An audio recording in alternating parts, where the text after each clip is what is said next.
Alright, first time out of the house since yesterday night, and as soon as I open the door, I'm greeted by the noise running car. And of course, Buddy over there, sitting down, and Buddy over there running away or walking really fast. Where are my surveyors? Is my surveyor up there? White car. And of course in the corner is another white car, because they love their coordination. Right behind me, way down the street, and there's a third white car, because they love the coordination. Way down the street is the technical surveillance trailer. You love to be used by law enforcement.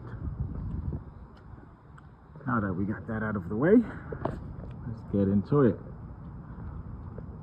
This episode, let's talk about more about what the heck gang stalking is, what it is really. And down the street, somebody approaches. Again, they love their coordination and doing things out of context. With that said, oh, other surveillance truck. Doing things out of context. That's necessary in order to confuse the brain, confuse the mind, and get the mind thinking that something's wrong, something is out of place. Right? Heading down the street, there's the law enforcement right there, and in front of it as well, the Ram truck, also law enforcement. And if you see behind the Ram truck, the very, very bright light. I don't have my eye protection on, so it's just gonna be, there it is, there he is right there. It's been a while since they put somebody down there, but they had plenty of I gave them plenty of signs I was gonna go for a walk today, so they're set up and they're ready. Anyway, this is just straight up intimidation right there. The slow creeping in the middle of the road, and then intercepted with a white car, and the color white. And then down the street you see the very bright lights next to this white car, so that I can anchor the bright lights to the white car. And behind me, and all around, I was making that left, and I'm surprised she didn't flash her lights, but probably would have if I wasn't recording. Would have made it too obvious. So anyway, doing things out of context confuses the mind and causes you to think that you are in trouble, or that something's wrong with the world. Essentially trying to hijack your mind to make it think that you are, and there goes Buddy with the drinking. Like, you can't make this stuff up. Anyway, to hijack your mind to make you think that you're going crazy, something's wrong, and eventually it's just the most random place for garbage. And of course, walking away as you're opening the door, there goes the door slam, and dude walking away. A FedEx dude driving a Penske truck. Okay. Yeah, so anyway, down the street, there they are. This is my usual route I always take, so they know it. Anyway, hijack your mind to make you think that something's wrong, you are going crazy. And on top of that, they give you the very same stimulus and responses that someone who is experiencing schizophrenia. My legs hurt, so I can't really like cross the street or whatever. And they love to honk as well. So the honk went at the same time as this dude essentially just like flashed his lights, right? Multicolored lights, and then turned it on with the flipping and all that stuff, right? Anyway, It messes with the mind so that you think that you're going crazy, and if you try to explain exactly what's going on to someone, it is textbook schizophrenic speech, textbook schizophrenic behavior, right?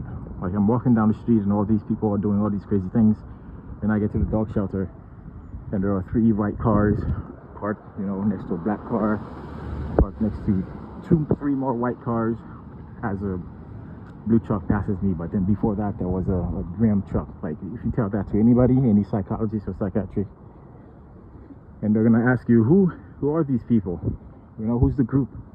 Like, I don't know, it could be anybody. Boom, crazy.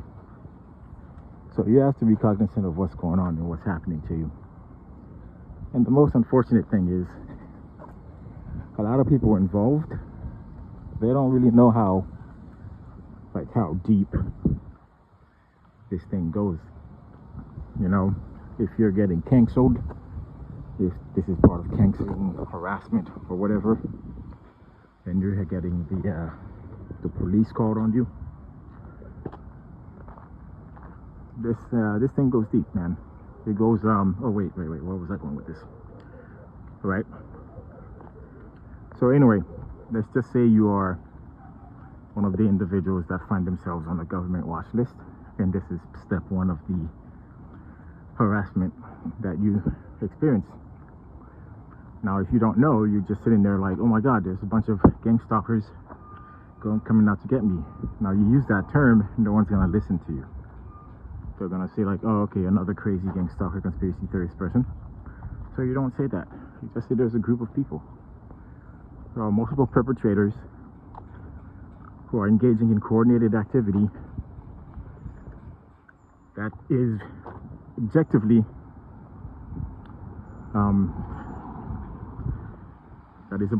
subjective to me. I don't know. That is objectively, it feels like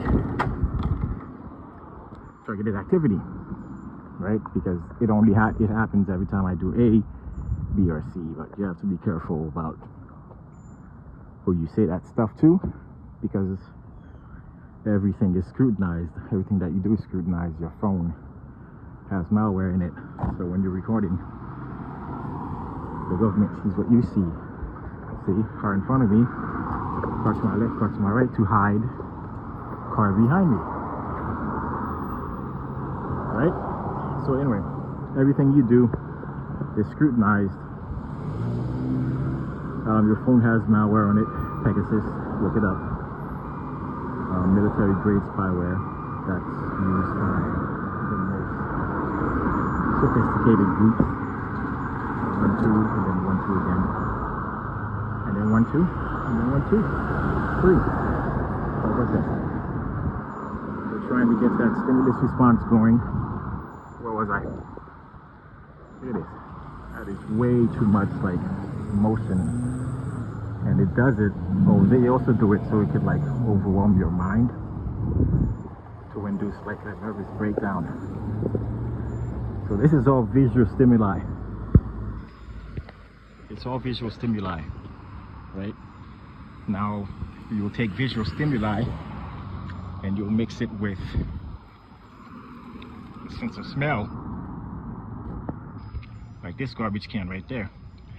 I've lived here over 20 years. There has never, ever, not at any point in time, been a garbage can right here until now.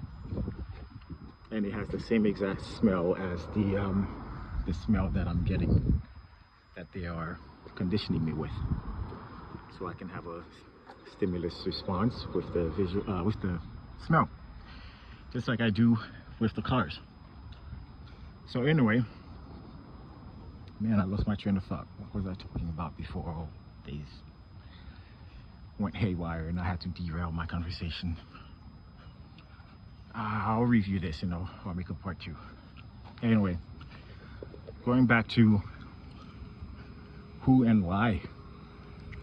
This is the government involved in this, and a lot of the people involved, they don't know, because what the government does is very siloed. They intentionally silo what they do, because a lot of people don't have the clearance to know exactly what's going on, and they call it having the need to know. You don't need to know what's going on at the higher upper echelon of what we do. You're down there, you're just a ground troop. You do what you're told.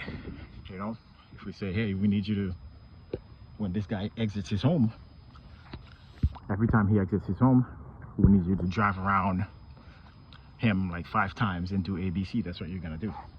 But at the very high upper echelon, there's some very sinister, sadistic stuff that's happening that the ground troops don't know. The ground troops think it's funny, and a lot of them have a smile on their face as they do it, as they literally try to drive someone crazy. And what's really happening is that they're just trying to neutralize you, man. Yep, there's that word again, neutralize. So take you and make you no longer a threat to, you know, the United States, because you now, a lot of people this happens to, you're an enemy of the state. So now imagine if you have this knowledge and access to a group of people who are just as sadistic as you, who does things like this just because they're told that the person who tells them they have the authority to do things like this.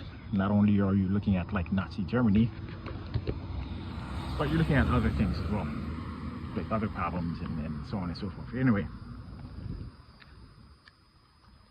the higher echelon people, the federal sector, call them alphabet boys, you know, the ABC people, they have you on this list, on this database, so they can do with you what they wish.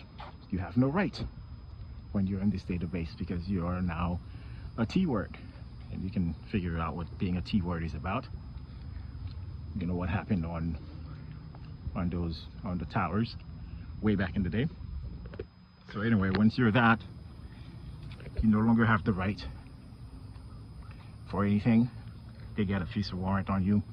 You're labeled a foreign asset, a spy. So now they have to spy on you. And when they know that they can't spy on you, they'll either sell your information to